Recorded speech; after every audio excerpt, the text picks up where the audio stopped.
grand investissement futur de Gérard Collomb que nous ne voulons pas, c'est l'anneau des Sciences ou le tronçon ouest du périphérique qui coûte 2 milliards d'euros. Non à l'anneau des Sciences. Les Verts sont rentrés de plein pied dans la campagne des municipales ce matin lors de la présentation des têtes de liste à Lyon. Et contrairement à 2008, Europe Écologie Les Verts mène cette année des listes indépendantes au premier tour. L'objectif étant de se retrouver en position de force pour négocier avec Gérard Collomb et le Parti Socialiste lors de l'entre-deux tours. C'est notre souhait de construire la ville sur 3 pôles. Un pôle de défense de l'environnement, d'économie d'énergie, un pôle de social, c'est-à-dire la priorité vers le social, les classes les plus défavorisées, et aussi un pôle de développement d'emplois qui sont des emplois durables.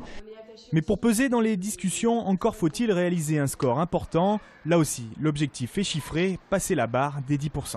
Arriver au soir du premier tour en ayant fait suffisamment de points pour pouvoir négocier pour l'amélioration du quotidien des habitants. Parmi les autres propositions présentées, la mise en place de 3 nouvelles lignes de tramway, dont une sur le tracé du C3. 4 femmes et 5 hommes, dont certains sont déjà élus dans la majorité, mèneront les listes dans les 9 arrondissements de Lyon. Michel Avare écrit aux Lyonnais. Le candidat UMP à la mairie de Lyon a débuté sa campagne en adressant un courrier aux électeurs.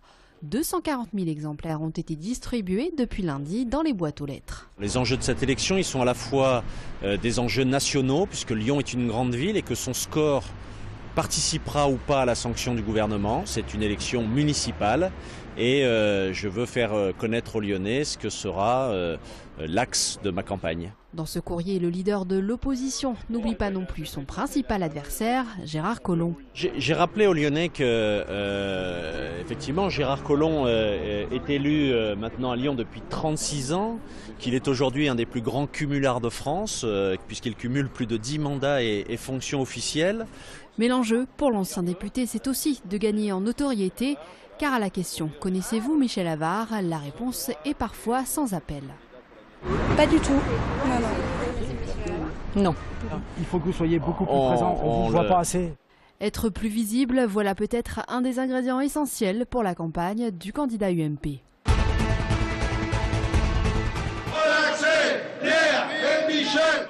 Manifestation de la CGT ce midi à Lyon. Le cortège est parti de Bellecour pour rejoindre la cour d'appel où devaient comparaître 2 responsables du syndicat, poursuivis pour avoir distribué des tracts au péage de Villefranche-sur-Saône en août 2010 contre la réforme des retraites.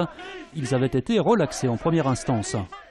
Alors si maintenant distribuer des tracts d'information sur une réforme des retraites qui intéressait quand même 50 millions de Français, ça devient un acte subversif, il faut nous le dire, on n'est plus en République, la démocratie n'existe plus dans notre pays. Je pense que c'est une entrave à toute contestation sociale. Je pense que dans le contexte de crise sociale qu'il y a aujourd'hui, le gouvernement utilise des bonnes vieilles méthodes qui est de tenter de museler, de faire taire ceux qui ont des capacités de s'exprimer. La cour d'appel rendra sa décision le 29 janvier prochain.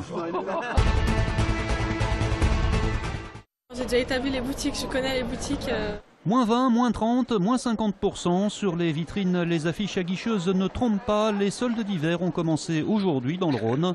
Après un mois de décembre en demi-teinte et avec un boom des ventes privées qui, elles, ont déjà démarré il y a plusieurs jours. La semaine avant, on privilégie nos clients avec notre listing.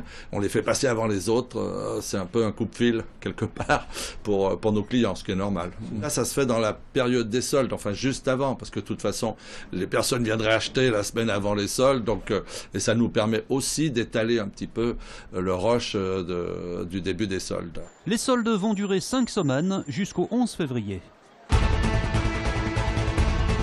Voilà, donc on vous remet aujourd'hui un Kensia, qui est une plante d'intérieur. Échange sapin contre plantes vertes. Place Bellecour aujourd'hui, les arbres de Noël défraîchis étaient remplacés gratuitement par un petit palmier, une initiative d'horticulteurs hollandais. Ça donne une seconde vie au sapin, déjà d'une part, et puis de l'autre côté, on reçoit un petit cadeau en échange. Ça évite d'envahir les rues et puis de créer des problèmes collatéraux, que ce soit au niveau de la collecte, des éboueurs, etc. La collecte des sapins se poursuit jusqu'au 18 janvier dans tout le Grand Lyon. Champions d'automne de Pro D2, les rugbymen du Loup ont retrouvé les terrains d'entraînement en tout début de semaine. Après 15 jours de break, les Lyonnais vont attaquer dimanche à 15h la phase retour du championnat par la réception d'un mal classé Carcassonne, 15e et avant-dernier de Pro D2. Je crois que leur classement aujourd'hui ne reflète pas du tout la qualité de leur effectif. Donc à nous de faire attention. Mais bon, après, je crois que si on continue sur la même dynamique qu'avant, il n'y a pas de souci. Mais il faut continuer sur la même dynamique. Et la dynamique, c'est ce dernier succès en 2013 face à La Rochelle qui a permis aux Loups de boucler la phase aller avec 12 victoires en 15 rencontres. Lyon occupe donc la tête du classement avec 56 points, 7 de plus que les seconds Pau et Agen. De quoi envisager sereinement la deuxième partie de saison. On veut gagner, rester invaincu à la maison. Après, c'est les performances et également le fait qu'on continue à travailler qui fera qu'au bout, on sera heureux, je l'espère. Suspendu 3 semaines suite à son coup de poing donné au capitaine d'Agen, Marc Giraud, le 14 décembre dernier. C'est depuis les tribunes que Sébastien Chabal assistera à la rencontre de dimanche. Le troisième ligne manquera aussi le déplacement à Narbonne et la réception d'Albi.